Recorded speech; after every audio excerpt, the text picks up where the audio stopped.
Good day mga kalakwatsa, Jesse po ang inyong senior lakwatser at welcome po sa pinakabagong episode dito sa ating channel. And for this episode mga kalakwatsa, isang garden restaurant ang ipipicture natin located po dito sa Santa Maria, Bulacan, ang aking home province. Welcome to Silly Cafe and Coffee Bar. So samahan nyo kami as we fully explore this place and let's all see what Silly Cafe has to offer as a later part po ng ating video. Abangan nyo yung important things to consider na pwede namin ma-share sa inyo bilang guide. Kung ang Silly Cafe Coffee Bar po ba ay mako-consider nyo sa inyong next food trip, next food crawl, at sa inyong travel bucket list, kasama ang inyong friends and loved ones. Siyempre po, kung magustuhan nyo ang aming video for today, iniimbitahan po namin kayo to please consider to subscribe to our channel. Hit the subscribe button, kasama na po ang notification bell para lagi namin po kayong naipapasyal na dadala sa magaganda Instagrammable cafe and restaurant kagaya po nitong Silly Cafe. Uy, siya nga pala mga kalakwatsa, for regular updates, iniimbitahan po namin kayo to follow us sa aming other social media accounts kagaya po sa Facebook, Instagram, at sa TikTok. Kita-kits! So ano po pong hinihintay natin? Tara, let's explore Silly Cafe here in Santa Maria, Bulacan. Kain na po tayo at lakwatsa na tayo. Let's go!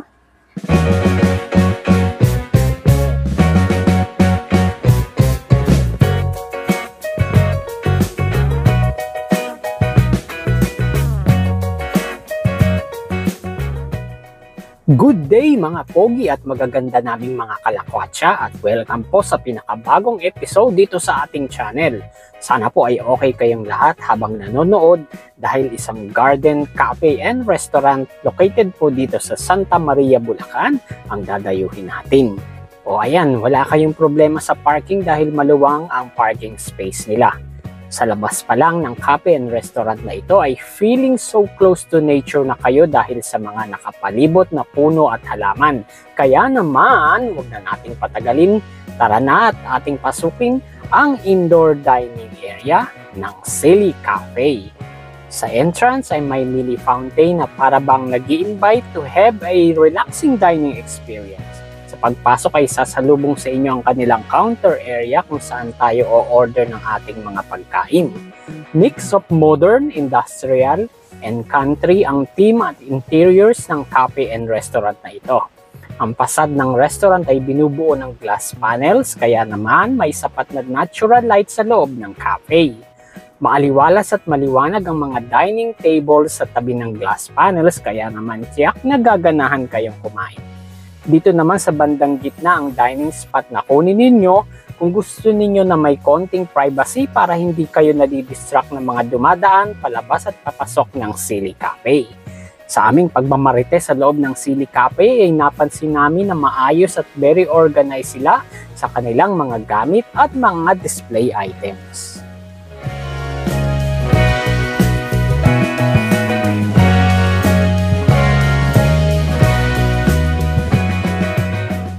Ang main attractions mga kalakwatsa ng Silly Cafe ay ang kanilang gallery wall kung saan ay prominently on display ang Silly Cafe logo na may LED lights pa. Makikita din on display ang iba't ibang collectible kitchen items kagaya ng cups, bottle openers, plates, cutting boards na may makukulay na disenyo in different shapes and sizes. Nakaka-amaze pagmasdan ng mga collectible and rare items on display sa kanilang gallery wall. Nakakalibang tingnan ang mga items na ito habang naghihintay kayo ng mga order ninyong pagkain. And speaking of pagkain mga kalakwatsa, heto na tayo sa exciting part ng ating pagbisita dito sa Silly Cafe. Umorder kami ng Marisco Negro o Black Seafood Pasta. Seafood pesto with toasted bread ay sinama din namin. For our drinks ay umorder kami ng cappuccino kahit tanghaling tapat basta kape tayo uy! At malamig na matcha green tea. First time kong makatikim ng black seafood pasta kaya excited akong kumain. Heto po pala ang sample listings ng kanilang mga food menu. For complete details po ng kanilang menu, you can visit po Silly Cafe's official Facebook page. Ang link po niyan ay i-attach ko din sa video description ng vlog namin ito. O siya, stop muna sandali sa pagbablog. Kain muna tayo at gutom na kami. Excited kaming matikman ang mga pagkaing in-order namin dito sa Sili Cafe. Bon appetit!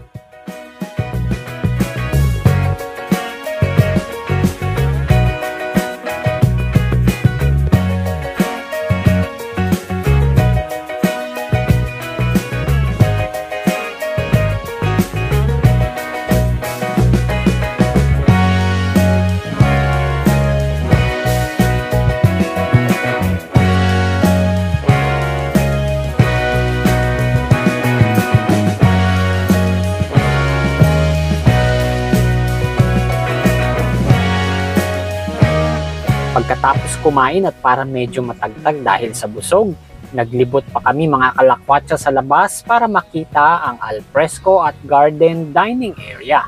A close to nature dining setup ang pwede ninyong ma-experience dito naman sa garden area ng Sili Cafe. Very relaxing ang ambience, perfect for an intimate at romantic dining setup. Aba, kakaibang saya din naman syempre kung kasama ay ang barkada o pamilya man. Kaya naman, you can have the best of both worlds ika nga dito sa Sili Cafe. Whether indoor dining or alfresco at garden meetup, ay tiyak na pareho nyong ma-enjoy. Kaya naman, gora na sa Sili Cafe, located po dito sa Santa Maria, Bulacan. Okay mga kalakwatsa, sa pagtatapos ng ating Sili Cafe Coffee Bar experience dito po sa Santa Maria, Bulacan, here are some important things to consider. If you're looking for a dining experience in a more quiet, relaxed at tahimik na lugar, Sili Cafe is for you. Located po kasi sila in a quiet neighborhood dito sa Santa Maria, Bulacan. Not the usual cafe and restaurant located sa mga commercial and highly visited area. Kaya you can have a cozy dining moments with a relaxing atmosphere dito sa Sili Cafe. Whether alfresco or indoor dining setup, depende na po siguro sa mood nyo for sure that you can have an enjoyable dining experience dahil maganda ang vibe ng lugar. Madami din po kayong food menu ng pagpipilian, whether pasta, pizza, sandwiches, at kahit pancakes at salads ay nag-o-offer din sila. Kaya ang dami nyong food choices dito sa Sili Cafe. Kung nagustuhan nyo po ang aming video for today, iniimbitahan po namin kayo to please like this video, hit the like button, make a comment below for your questions and suggestions. I-attach ko po mga kalakwatsa ang official Facebook page ng Sili Cafe Coffee Bar. Para po sa inyong further inquiries, share this video sa inyong pong friends and loved ones para makita din nila kung gaano kaganda at kasarap ang pagkain dito sa Sili Cafe. And most importantly, kung hindi pa po kayo subscriber sa aming channel, iniimbitahan po namin kayo. As usual, libre lang po mag-subscribe. Hit the subscribe button, kasama na po ang notification bell para lagi namin kayong nadadala sa masasarap Instagrammable cafe and restaurant kagaya po nitong Sili Cafe. Maraming salamat po sa inyong panonood mga kalakwatsa at sa susunod nating food trip, sa susunod nating food crawl, at sa susunod nating paglalakwatsa, sama po uli kayo. And for now, bye-bye. Till our next episode. God bless you all.